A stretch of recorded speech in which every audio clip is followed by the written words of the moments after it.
Good day, ma'am. I'm Jelita Gumbahasan. My report is about diagnostic model in organization. What is diagnostic model in organization?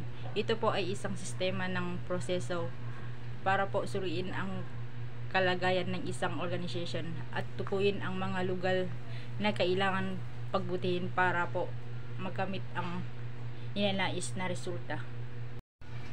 Number 1 po, data gathering. Ito po ang pagkolekta ng impormasyon mula sa iba't ibang pinagkukunan, kapwa sa loob at labas ng organization.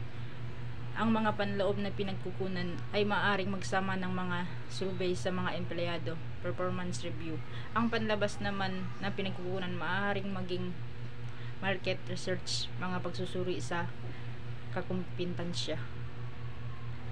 Number 2, analysis. Kapag po nakolekta na ang mga data, susurin ito upang matukoy ang mga lakas, kahinaan, oportunidad at banta. Number 3, feedback. Ang mga natuklasan mula sa pagsusuri ay ipaalam sa pagsuri ay kaugnay na stockholders. Ang feedback na ito ay napakahalaga para sa pagbibigay alam sa intrahikong pagplano at paggawa ng decision. Number 4, identify strength and weaknesses. Ito po isang plano ng aksyon para matukoy ang lakas, kahinaan, oportunidad at banta.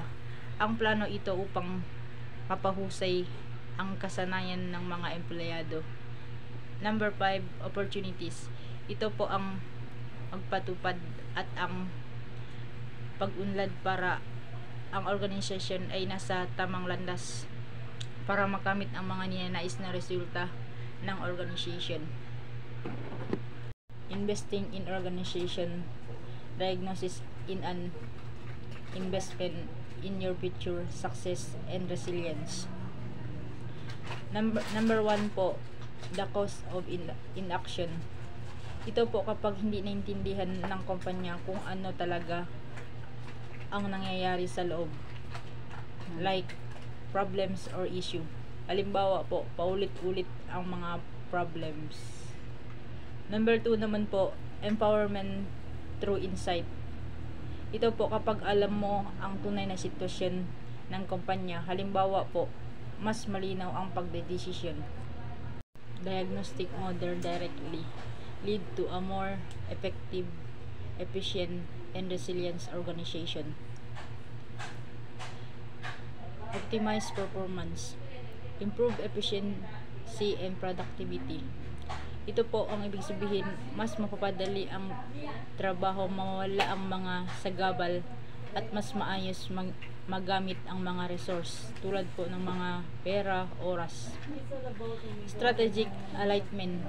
Ito po, tinitiyak nito na lahat ng mga parte ng organization ay nagtutulungan at isa lamang ang goal, hindi kanyang-kanyang direction. Engagement, people and culture. Higher moral and engagement. Ito po, inaayos ang mga problema na nakakaapekto sa kasiyahan ng empleyado, kaya mas maganda at masaya silang magtrabaho. Strong culture. Ito po, tumutulong sa pagbuo ng magandang kultura sa loob ng kumpanya na sumusuporta sa layunin at kalagayan ng mga tao.